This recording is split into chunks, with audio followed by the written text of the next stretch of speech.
It feels like it's every game to game, we're saying, well, such and such is now the best player in the game. It wasn't long ago. It was a week ago when the Greek Freak was the best player in the game. Now, all of a sudden, Kawhi Leonard's the best player in the game. And then it was Steph Curry 2 weeks ago who's the best player. And then prior to that, it was Kevin Durant. We can't make up our damn mind. Is there a best player in the game right now, Tim? Oh man, that's a tough one. I think it does kind of move around. I really do believe it. It shouldn't be from game to game though, or week to week.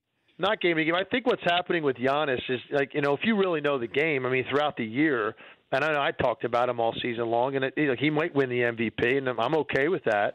But at the same time, I was pointing out there are significant limitations to his game offensively.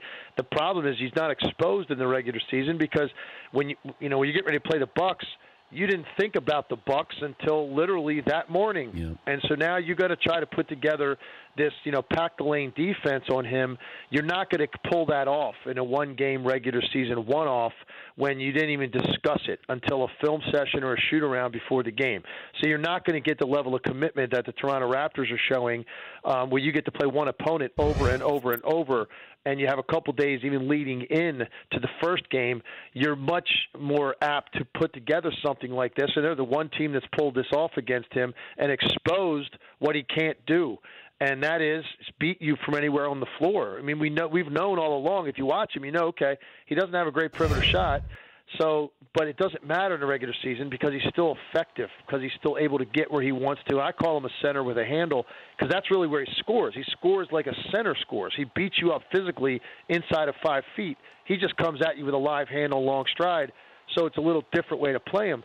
The Raptors have said we're going to play a 1-2-2 zone, basically 2 guys at the elbows, 2 at the block, and we're going to force you into all kinds of traffic. And we're going to take advantage of the fact that you don't have an answer offensively to shoot beyond us. You're not a great passer off the dribble.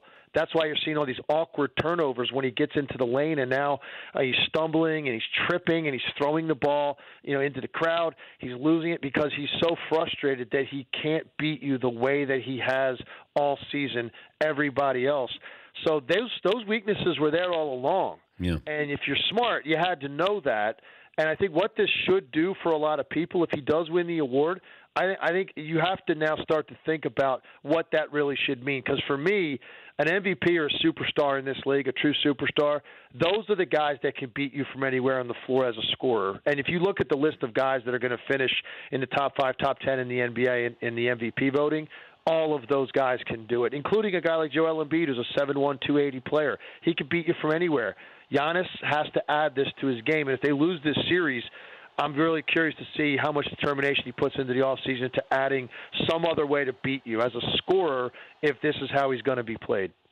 For more Dan Patrick Show, tune into Audience Channel 239 on DirecTV. Stream for free on BR Live or download the Dan Patrick Show app.